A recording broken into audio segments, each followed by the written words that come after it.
Hi, this is Travis with Two Brothers Adventures. I'm going to talk today about the Ultimate Survival Technologies Blast Match. We're going to review it against our standardized checklist for fire starting devices. For more information on that checklist or this series, check out our overview video. We'll throw the link up on the screen now.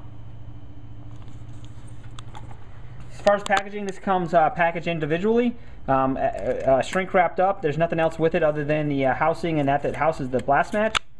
This one's been used quite a bit, or a few times. We'll go ahead and weigh it to get a rough comparison of what this weighs.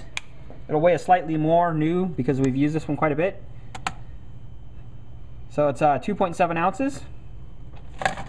As far as cost, you can find that they range all over the place depending on where you get them, but that you should expect to pay about $15 to $20 for a blast match.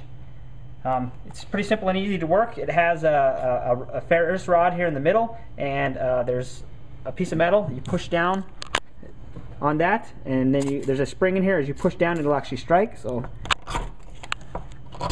that's how it works. We're going to go ahead and skip the burn time off of our checklist because it doesn't apply to this. And we're going to go ahead and go right to the wet test. So the first wet test is the damp or the mist test. So I'm going to take this water bottle and give it 3 sprays. Try to focus on the rod here as well as the metal piece and see if we still get sparks.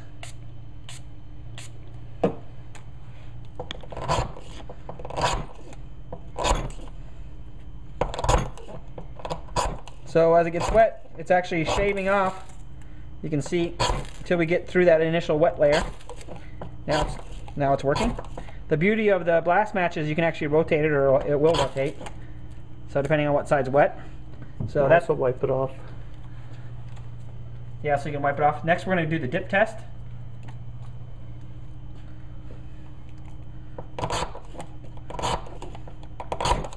So until we get through the part that got wet, once we're through that, it works without a problem. Go ahead and just, I'm going to do this and just wipe it right off and see what happens there. See if it'll spark right away. So it will, once we get that water off. Okay, next we're going to do the soak test. So I'm going to take this, and we're going to actually submerge it, and we'll soak it in water for 2 minutes. Let me bring the water over here, the timer, and I'll just open this up like this, and we'll start. We'll let it sit for 2 minutes, and we'll try it out. Okay, we're coming up on the 2-minute mark. Okay, we're going to go ahead and pull this out. I'll shake it off as best I can. See if I can get it to light without drying it off. So it's actually just scraping that off. But if we, the rod, I don't know if you can see that, shavings.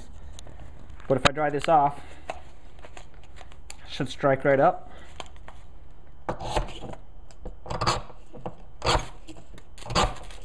There we go. So definitely passes the soak test. The key is just to dry the rod off.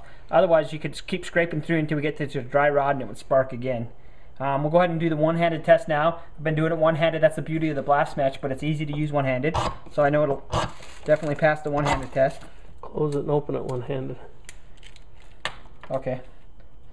Good point. We'll close and open it one-handed if it's closed. It actually has a mechanism that clips. To open it, you just simply open it up. Slide this around.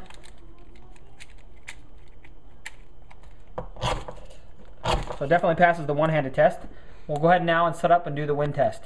Okay, now we're going to go ahead and do the wind test. With the wind test, I got a fan set up here with it's a 3 fan with a yardstick. There's a pretty strong wind right up here close by. We get out here, it's just a slight breeze. What I'm going to do with this striker is I'm actually going to strike it here. We'll see if we see sparks. Then I'll probably move it in the middle, then move it all the way up to the front. And I expect we'll see sparks all the way.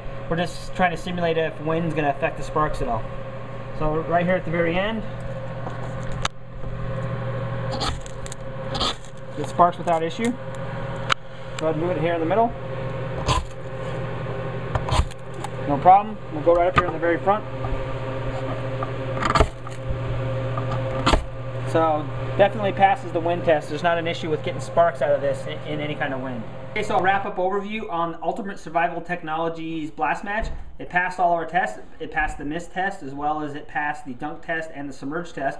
we were able to light after all of those. It also passed the wind test. So this is a really reliable one-handed striker that will work in any kind of survival situation.